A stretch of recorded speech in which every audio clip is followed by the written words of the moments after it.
Let's start here then. Let's start here. Happening. Nice try, buddy. For a left-handed hitter, I mean, obviously Blake Snell is absolutely nasty when he's on.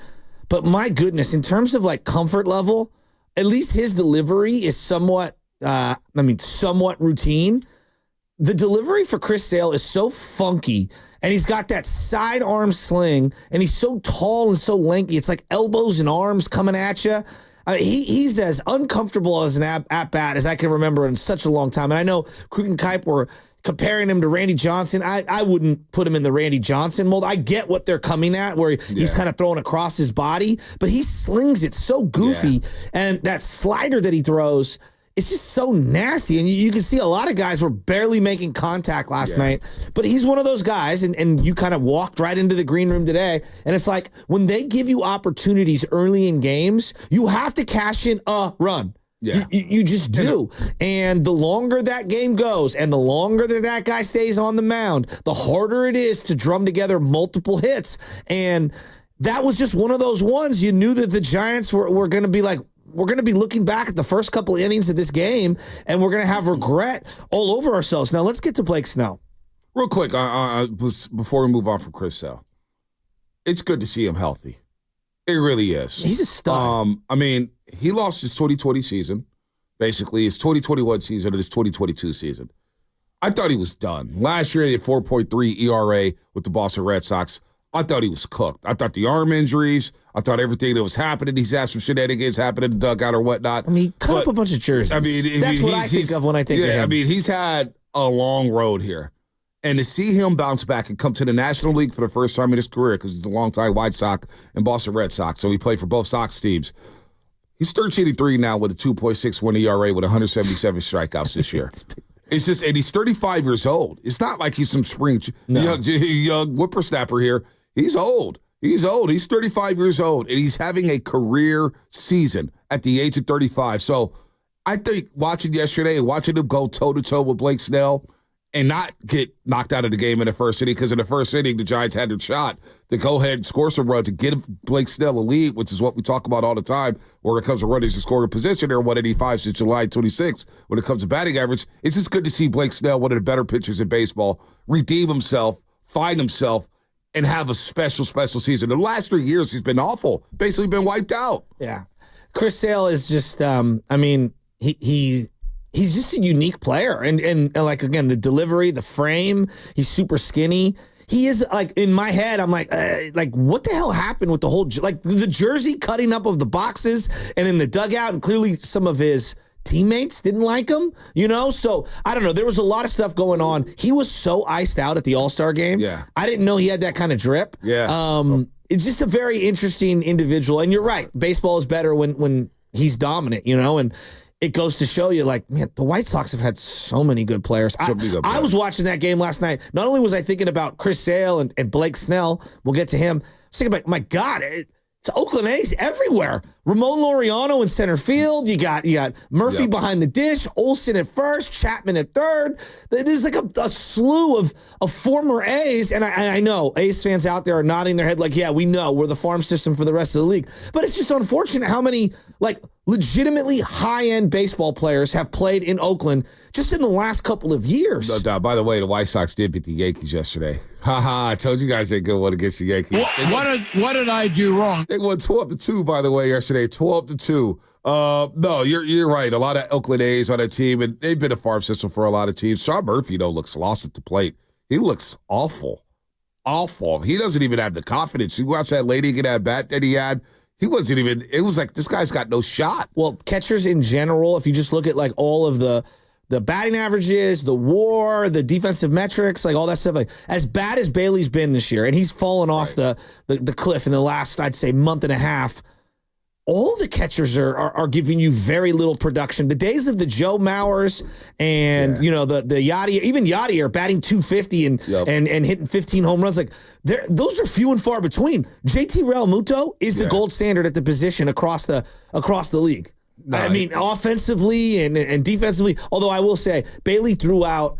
I forget who it was last night. Merrifield. Casey Schmidt had a tag that was just absolutely brilliant. And he rips one up the middle last night and has nothing to show for it because Sale made a hell of a play. Whit Merrifield went on the first pitch there, and Bailey got him out. It was a great tag by Casey Schmidt there to get Whit Merrifield there late in the game. He went on the first pitch. He didn't waste no time there when he got to first base. So, look, Blake Snell on the other side. Scott Boras is not going to let him sign right now. I would give him 3 years for 100. Wait, how much? 3 years for 100. I've been saying this for the last couple of weeks. I don't think that gets it done. No, it may not get it done, and I don't think he's going to re-sign. But this is why I didn't want Blake Snell traded. Even if he walks and the Giants get nothing back or any comp pick or whatnot, how fun is this to watch him? You don't get a comp pick because you signed him. So you don't get the comp pick. Yeah. So whatever. Yeah. I don't really care. Yeah. Honestly, if he walks for free and he opts out and he goes to another team, this has been fun. This has been extremely fun. Extremely fun. The patience that you got to have with Blake Snell. I don't get why he starts off so slow. But again, when you look at his numbers for the last 3 years, when he does get to the second half of the season, he is absolutely dominant. And he's on pace to have a better second half than he did last year when he won a Cy Young with the San Diego Padres. Now, you think about what he's done so far this year. The 45 innings Shasky, 45 in the third, the 60 strikeouts. He's walked 14. He's got an 0.99 ERA since he's returned from the IL. An 0.99 ERA since he's returned from the IL. Now, you look at what he's done in the second half. So the last 3 years, 2021, 3.24 ERA, 1.04 whip. 2022, 2.19 ERA, 1.02 whip. And then last year, he had a 1.54 ERA and a 1.14 ERA, whip in the months of July, August, and September.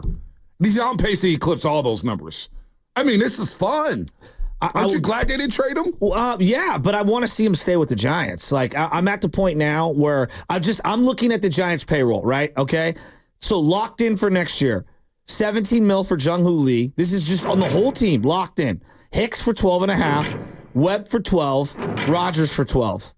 The following year, you only have 3 guys under contract for big money.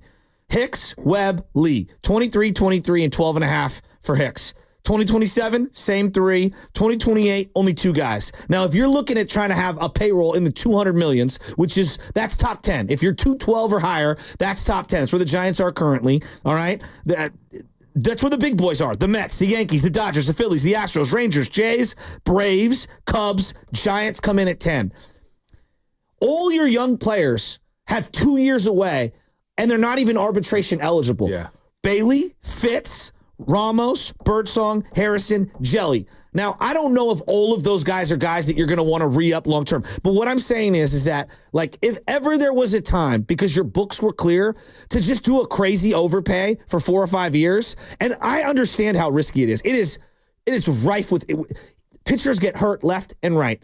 But isn't this kind of the guy? Like, go in on pitching. He's a lefty. I know it's risky. I know you're going to have to pay the Giants tax because you're not the Yankees. You don't give them run support. I mean, Bonte, a game like yesterday is a game why he would probably say, well, I need some run support. This is why I got to go. But this is where I'm saying, is it outlandish to go 4 for 200? Oh, you want to go 4 for 200 now? $50 million a year. Wow, you've come around on Blake Snell. Because this is why. This is why I'm saying. I almost feel like you have to overpay to just, like, let's lock in one guy. If I said to you for the next 3 or 4 years. Who's in Shasky? Because, like, team building. Like, I'm saying, like, if I just said to you for the next 2 or 3 years, I had Logan Webb making relative good money. $23 million is good money for Logan Webb the next couple years. Logan Webb and Blake Snell at the top of your rotation. That takes so much pressure off of Harrison and Birdsong. And now, even if I know, hey, Blake, he's like a Ferrari. He can go into the shop and be out a month. But when he's on, I mean, this is ace-like stuff when he's on. And I just looked at one guy, and I'm not saying he's the exact same player. But if you look at Verlander and you look at Kershaw, ages 31 through 35, the premium guys, when they're healthy, they're giving you unbelievable production. You're going to get low 3s ERA. You're going to get double-digit wins. You're going to get 160 to 180 innings pitched. Like, yeah, I know. It's rife with risk. And I'm looking at these deals. 12 for 325 for Yamamoto. The Giants were going to do that? The guy hasn't even thrown a pitch in the bigs when they were going to throw him that money. I look at Garrett Cole, 9 for 325. The AAV is about $36 million.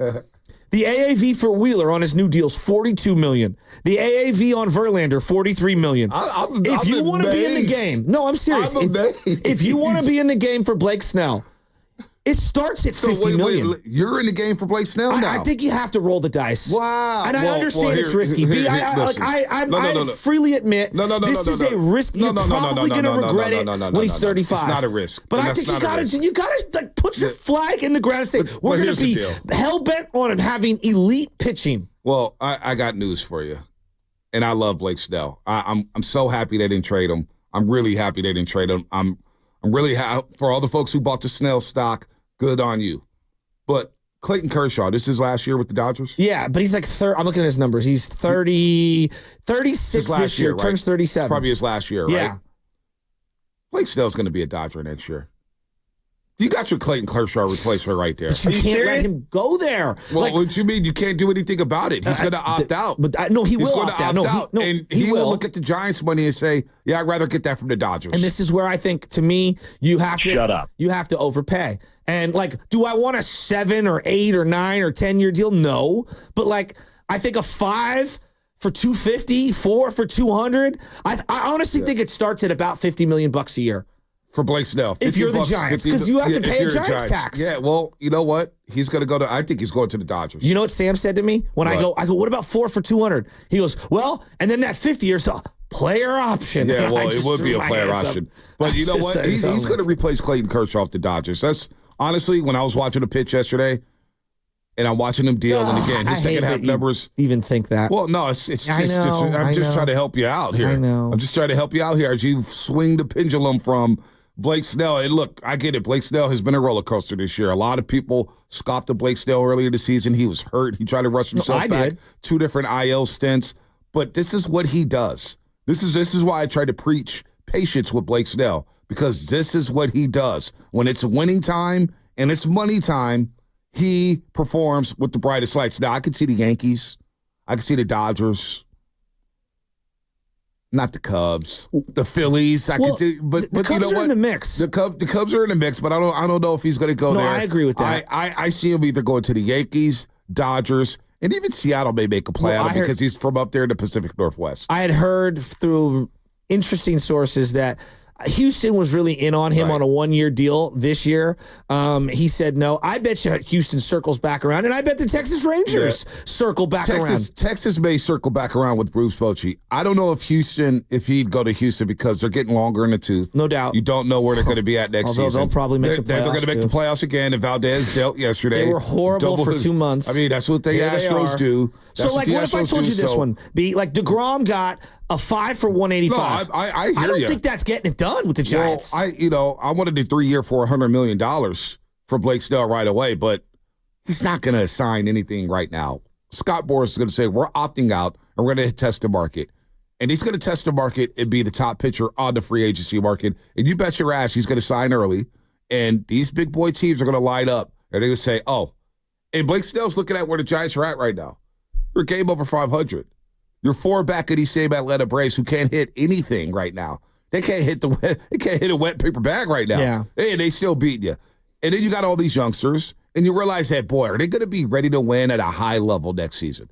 Are they really? Is the Ramoses, is the Fitzgeralds, is the Lucianos who can't? By the way, you want to hustle down first base, please? Can you bust your ass down the line? Well, I think he thought he caught it on the fly. He caught it on the fly, but you got to be running hard, dude. And then he immediately regretted it, and I was thinking, oh, boy. Yeah, oh, boy. Now everybody's talking about it. So Blake Snell's in a position where he wants to win. He tasted the World Series already. He's tasted some big-time moments with the Padres. He wants to win. I don't know if he believes that he could win here in San Francisco with this team. What are they going to do next season? How are the Giants going to put together a winner that's competitive towards the Dodgers, towards the Diamondbacks? They're not only light years behind the Dodgers right now, you're 7 back in the loss column of the San Diego Padres and the Arizona Diamondbacks. Well, I guess my start would be to him like, all right, look, you clearly can see that we've got 2 young, promising pitchers in Harrison and Birdsong, but they're going to be like middle to bottom of the rotation guys for the next couple of years. Logan Webb, he's a 1A, 1B type of a guy. You would be our 1A, 1B type of a guy in that rotation. I don't know what's going to happen with Robbie Ray. You're asking me, how do you compete against those teams? Well, clearly it's been pitching.